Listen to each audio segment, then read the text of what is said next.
What would you tell the version of yourself who was trying so hard to do everything perfectly? So today, welcome to One Tired Teacher. I am Trina Debery, and this is episode 298, 7 Things I Wish I Knew Before My First Year Teaching. So I actually recorded this episode several years ago, and I kind of meant it as a tribute to my former self because I'd been so hard on myself when I left the classroom, feeling like I was a failure, like I'd done something wrong, that I was letting people down. And so we're going to listen to some of those feelings and thoughts in just a moment, but I am going to add to that. So hope you stick around.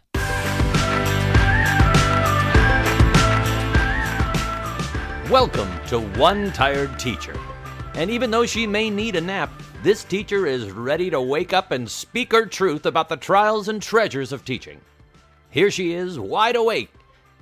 Wait, she's not asleep right now, is she? She is awake, right? Okay. From Trina Debery Teaching and Learning, your host, Trina Debery.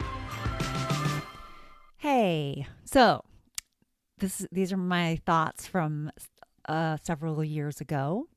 And today I'm going to add a little bit to that because I think there's also some things that I would remind myself now at this age, at this time in life. And one of the things, and I'm not sure I talked about this a couple of years ago, one of the things is that I would want to make sure that I didn't take my career or my job or my responsibility teaching as I would tell myself, don't make it everything.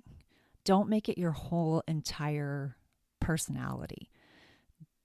Don't own every single heavy thing and carry it around with you every day. Try not to put it before your family. Try to remember to put first things first. Those are things that I would definitely want to tell myself. And also, it's okay if priorities shift. If there's different seasons of your life. Some seasons, it might be really cathartic or desirable to stay until 7 o'clock at night or spend the night at school or get there really early or, work on the weekends. And then some seasons, it's not. Some seasons, your kids are little and they're only little once. Or you are, get to go on a trip and experience a different location or a different way of life. So, hold on to all the parts of yourself. And that survival isn't the goal. Being happy, being fulfilled, feeling good about what you're doing, it matters so much. I think I would just be a little kinder to myself and just remind myself that I don't have to be perfect. And I would hope that I could convince myself to really believe this version of myself. So if I could sit down next to the teacher I was in my first year, I would definitely not hand her a better lesson plan. I'd tell her she doesn't have to disappear inside this job to be good at it. So today's episode is another one of those teacher truth episodes where it can be a bit triggering. It can be a bit difficult. It is really hard to talk about sometimes when you have been a teacher for, more than several decades and you feel compelled to share with other people or people that are thinking about being a teacher and thinking about going into the classroom and thinking that that might be the profession for them. Because I think if we're honest with one another, we can help future teachers avoid some of the pitfalls that can occur when you're teaching. There are some beautiful, beautiful things about being a teacher and about spending most of your life inside of a school with children. They're wonderful things. And actually next week I'm going to share the positives. I'm going to share the 7 things that I didn't know I would learn, or something like that. Like I will give the flip side of this particular episode. And and then I also want to do another episode on interviewing. So what you can expect in an interview. So those are some things that are coming down the pike. Even though I think I said that I was going to take a break, I feel really compelled to share these few episodes. So we'll be taking more of that hiatus in July. And hopefully this gives you a little bit of food for thought over the summer. Hey, so before we get into this episode, which I want to warn you that it can be really challenging to talk about some of the things that we wish that we knew, in ways that we can maybe save someone else some heartache. And so I just want to prepare you for that. But I do want you to know that this episode is being supported by one of my favorite resources, and that is my end of the year camp unit. Now, some of the benefits and beautiful things about teaching is watching children learn and the light bulbs go off and the enthusiasm, the excitement. And we'll talk some more about that next week. But engaging activities and activities that help kids have fun in learning, that feel more like play, that feel like, fuels their creativity and fuels their enthusiasm, especially at the end of the year when it can be such an insane time and the behaviors can get out of control. And we ourselves are so busy. There's so much to be done at the end of the year that we often find ourselves feeling like we don't have enough energy or time to kind of deal with what the kids need. So, which is totally understandable because it's an all-consuming to-do list. So it does feel like a lot. So that's why I created this end of the year camp unit, which is so much fun. It actually reviews skills that you acquired through the year, and reading, writing, math, science, social studies, and it's based on a camp theme. There's activities that can be done independently. There's activities that can be done with a partner, that can be done a whole class. You can get involved as little or as much as you want. And it really keeps the kids occupied, busy, engaged, happy, practicing skills. So I feel like all those bases are covered. If you are still in school, this is a great unit to use for like your last week of school, and this may be your last week of school. Or if you are out of school and you're teaching summer school, it can be a great unit to include in a summer school program as well. And so I hope that you will find value in this. You can grab it for less than a trip to Target. I'll tell you that. It's even less than filling up your tank. So that's much less than that. So hopefully it will be something that you find valuable in your classroom. You can find it on my shop on Trina Debris Teaching and Learning, and I'll link to this resource in the show notes. It's my end of the year camp theme unit. All right, so let's get on with the show. So I want to talk to you about things that I wish that I had known before I became a teacher. And it's not just me, actually. I reached out to several friends and asked their opinions as well, teachers, one of which is still in a school and has left the classroom, was a classroom teacher for over 20 years and is now in the media center. And she is amazing. And so when I hear upsetting, feeling disgruntled or feeling upset or feeling frustrated with a system from her, I think this is a master teacher, and she's saying these things. She's feeling upset. This is a huge problem, because I used to think that it was just me, that I just felt like whiny or angry. And it didn't happen right away. I didn't feel this way in the beginning of my career. I didn't feel this way for a while. And I didn't understand why other people did. Now, first of all, I feel like that was a lack of maturity on my part. I wasn't seeking first to understand. I was only seeing it from my one perspective and my young perspective. And honestly, as time went on, I saw it in a completely different way. I also feel like a lot of things changed in the time that I've been in education, starting in 1997. So I think that I watched a lot of things change and a lot of things come and go. And I became more aware of some of the systemic issues. I've also had a wide variety of perspectives. I was a first and second grade teacher for a really long time. Then I left the classroom and became a student support specialist, which in that particular school was with my longtime principal. And it felt more like an administrative role. And I kind of got to see that side of the school system and what it looks like for the administrator and how difficult it can be sometimes. And I also, experienced lots of behavior problems and things like that, but just a different perspective in that job.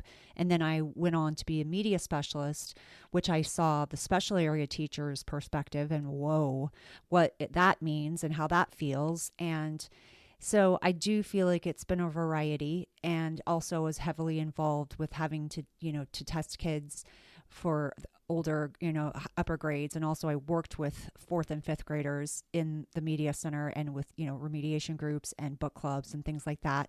So I had a taste of what that feels like and the pressure of the test. So I feel like I have a wide variety of perspectives. I felt like I just needed to say that up front in this episode, because it's not without thought that I share some of these things and that I explain, where this is coming from. So I want to share some of the responses. And the first one was, what would you wish that someone would told you before you became a teacher? And the first one was that I wish someone that would have told me that I would feel betrayed by this profession, that I would be taken advantage of and shamed and guilted for having a healthy work-life balance. This one makes me the most, there's so many that make me upset, but this one really bothers me a lot, because I do feel like that's true. We judge one another if people are leaving on time, not early, on time. And I am so guilty. I was so guilty of this, looking at veteran teachers and thinking, how can they leave right now? There's so much more work to be done, as if it's a badge of honor to stay late and to make your family wait on you and have your kids at after school care for hours and, be the last kids to be picked up and all the other things that have to go on in our lives. Just be people. And I think that is really upsetting. It is something that is frowned upon. Even when we're in schools where they claim to put family first, they put other families first, not their own families of their own employees. And I think that's really hard and sad. Another thing that I wish that I knew, that my pure and honest intentions to help kids and make a positive difference would actually be twisted and manipulated into hurting them. And by this, I'm referring to the over-testing, the standardized test, the fact that we are damaging their self-esteems in so many ways. And this is very personal to me. This was the reason that I left the classroom. Now, I stayed in education as those other positions in other areas of it, and I actually had to deal with it a lot as the media specialist, even as the SSS. And it was heartbreaking. And so that is what ultimately led to one of the reasons that I left the school system in general. And it was because I did feel like I loved kids so deeply. I cared so much about these little humans, and I cared about all of them, all parts of them, and not how well they did on a test, but all parts of them. And having that turned against me in such a horrific way, and then kids having to do things that made them cry and made them feel bad about themselves, it felt so wrong on so many levels. It was absolutely heartbreaking.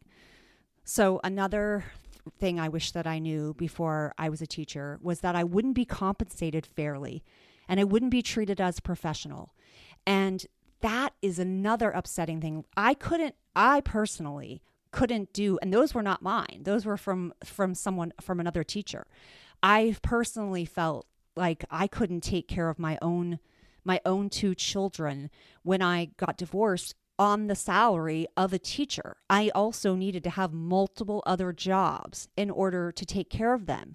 And we are treated like they want us to go to higher education, but then they don't compensate us for that, or they barely pay at all, or it's like $1,000 a year for having your master's, and then it's just such an insult. And you're not treated as a professional. You're treated as as a second-class citizen, it feels like.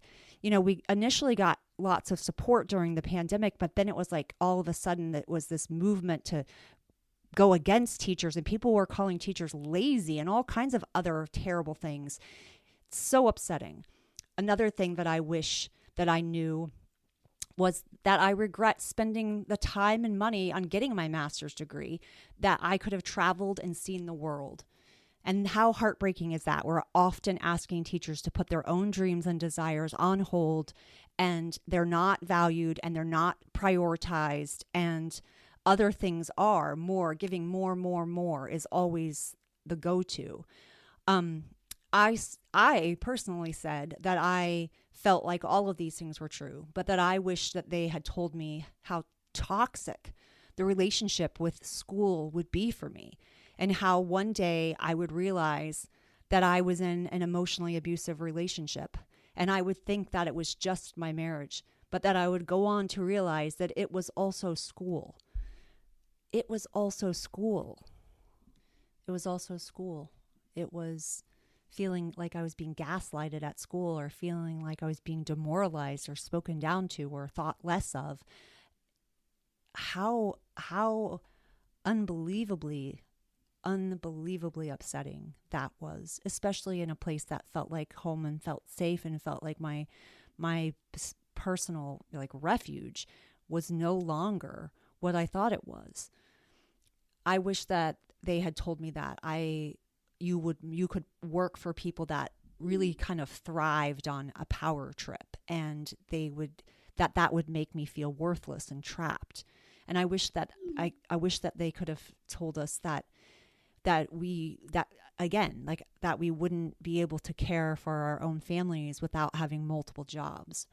And then I'm sorry that you keep hearing that noise, but I have the chat open so that I can read it to you. And these are more comments that have come in. And my one friend says, I wish I knew how trapped teaching kind of makes you feel. That the salary is not really enough for a person to live on with even one child. It is also difficult to transition to other jobs. I wish I knew that I would have known how much of my own money that I would have to spend, and how much the material they expected us to provide. And the expectation is that you come with a classroom library and decorated classrooms, and it's Pinterest perfect and Instagram worthy, and you provide a ton of extras for your kids. I wish I would have known how intensely people were going to look at test scores, and how much of the job would be testing. I also wish that someone had explained how much falls on classroom teachers' shoulders, and how exhausting it is for so much pressure to be on one person. I wish I would have known that sometimes your kind heart is turned against you. You are constantly asked and voluntold. You need to do more, and more. I wish I would have known how mean and toxic other teachers could be. There are definitely awesome people and awesome teams. However, there are just as many nasty, toxic people and administrators, and I wish I would have known how competitive and cutthroat it really can be. Wow.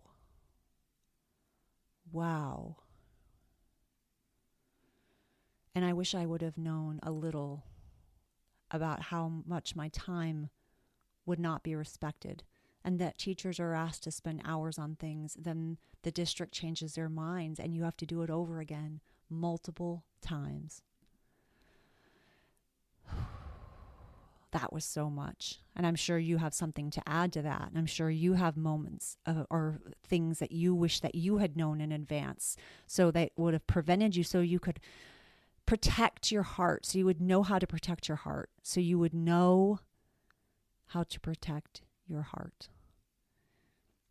The sad part of it is it's not really a job that you can just come do and leave and let go of.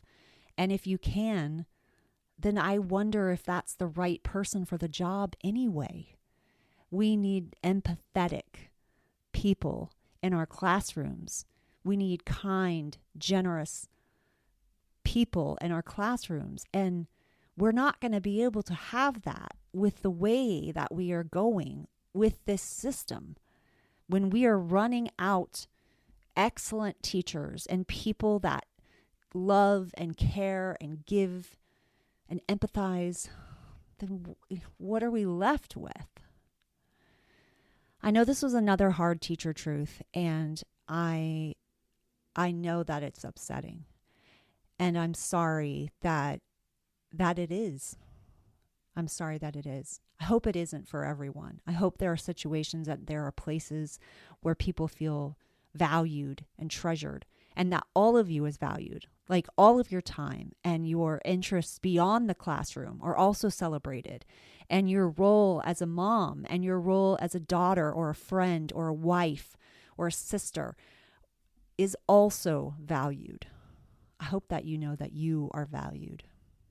Until next time, this one tired teacher is going to take a little bit of a nap. Sweet dreams and sleep tight.